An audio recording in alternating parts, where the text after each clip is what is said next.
back to Vinny's YouTube channel, my just today I'm gonna react World War II summary on the map. Vinny's part 1, yay! Don't forget to subscribe before I start the fun video. Vinny's Japanese, here we go!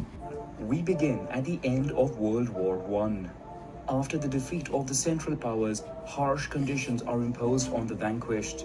Austria-Hungary and the Ottoman Empire are dismantled. As per the Treaty of Versailles, Germany loses its colonies and many territories. This particularly benefits Poland, which is recreated and obtains access to the sea, cutting Germany in two. The German army must be limited to 100,000 men without heavy weaponry or an air force. Finally, Germany and its allies are held solely responsible for the war and must pay all reparations. The German people see the treaty as humiliation. The only consolation for the country is, as there was no fighting on its territory, that its infrastructure and industry are intact. Meanwhile, the victors do not unanimously agree on the treaties. In Italy, public anger mounts because the country does not obtain all territories promised by allies, in addition to suffering a high death toll of some 600,000 soldiers. In the United States, the Senate goes against the wishes of President Woodrow Wilson and does not ratify the Treaty of Versailles, resulting in the US not joining the new League of Nations.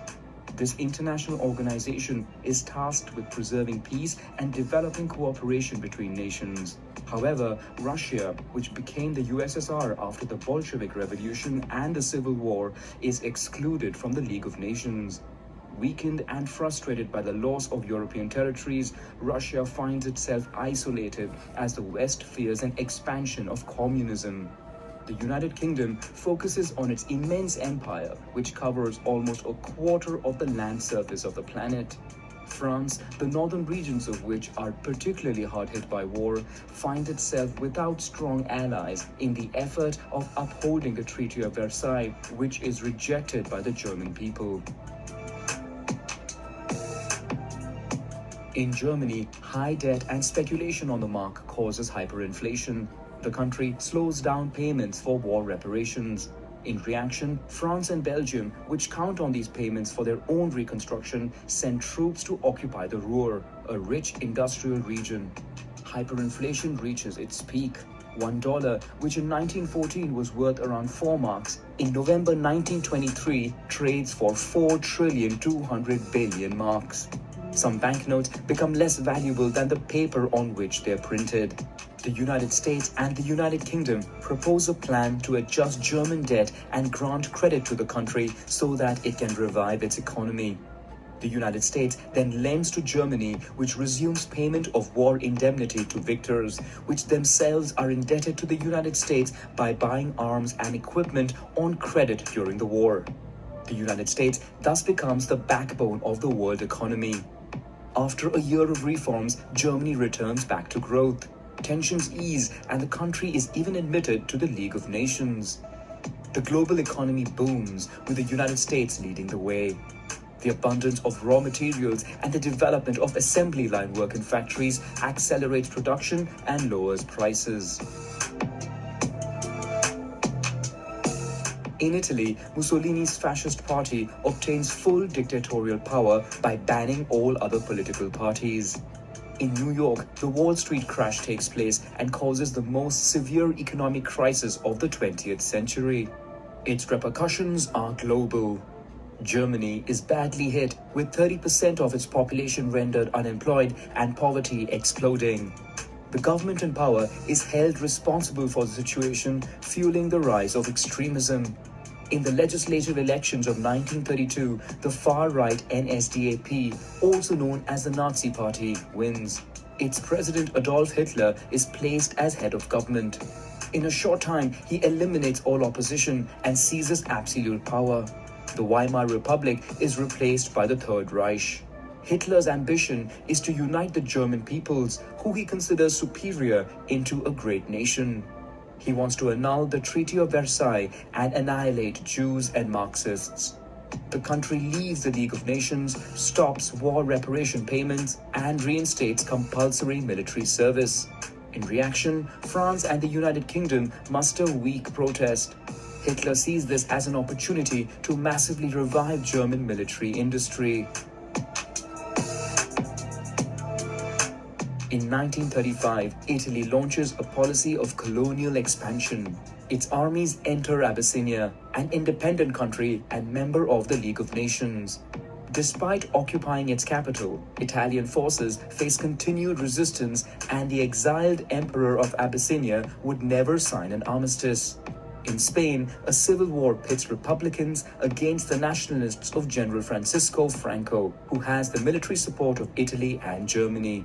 The two countries take the opportunity to seek a rapprochement and become allies by forming the Rome-Berlin Axis. Germany also signs an alliance with the Empire of Japan, which invaded Manchuria in 1931. Japan now takes advantage of a civil war in China, pitting nationalists against communists by declaring war on the country. Japan seizes new territories and massacres the population. In Austria, the local Nazi party, after exerting much pressure, succeeds in officially annexing the country to Germany. Hitler now wants to seize Sudetenland, a Czechoslovak territory where 3.5 million Germans live. France and the United Kingdom, trying to avoid a new war, betray their Czechoslovak ally by authorizing the invasion of the territory. 6 months later, however, Germany violates the agreement and invades the entire country. Slovakia becomes a German satellite state. Hungary, which lost 2/3 of its territory after World War I, allies with Germany. Hitler now eyes the Polish corridor. An ultimatum is issued to Poland, which rejects it. France and the United Kingdom then announced they would support Poland in case of a German invasion. Meanwhile, Italy invades Albania, while in Asia, a border incident between Manchukuo, dominated by Japan, and Mongolia, a Soviet ally, is followed by a battle between Japanese and Soviet armies. Despite its alliance with Japan, Germany does not intervene as the country is preparing to invade Poland. Germany even signs a non-aggression pact with the USSR.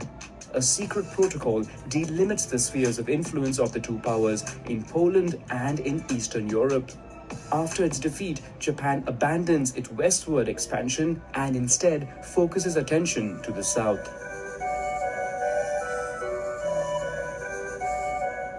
On September 1, Germany attacks Poland without a formal declaration of war.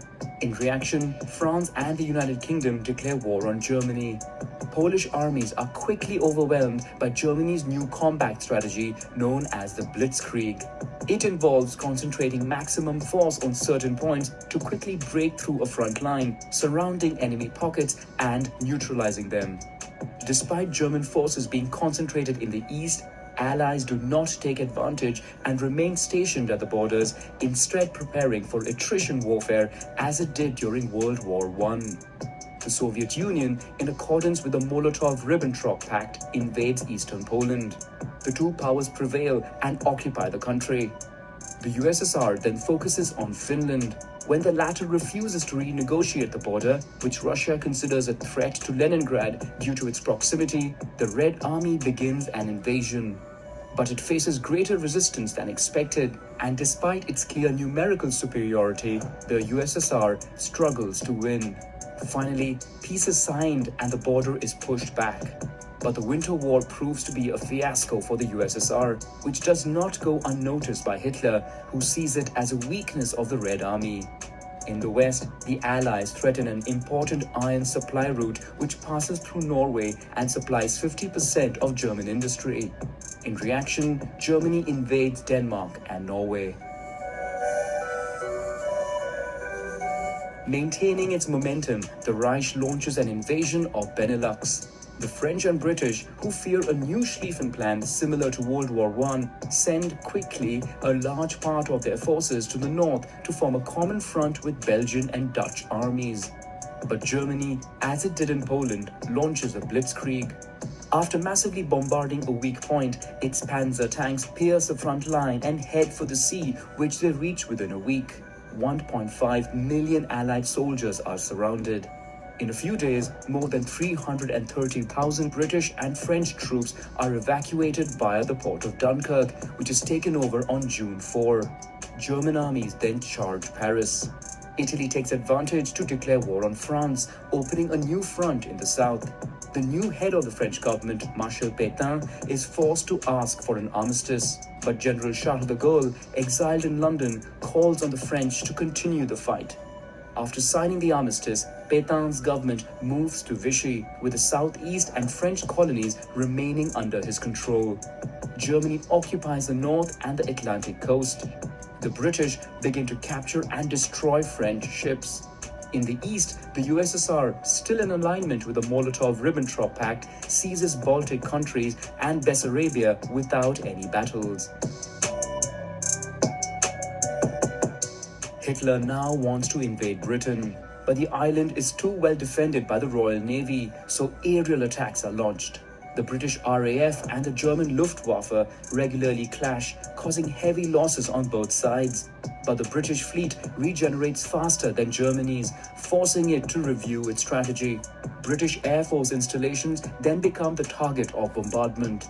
On the night of August 24, a German plane misses its intended target and bombards a district of London.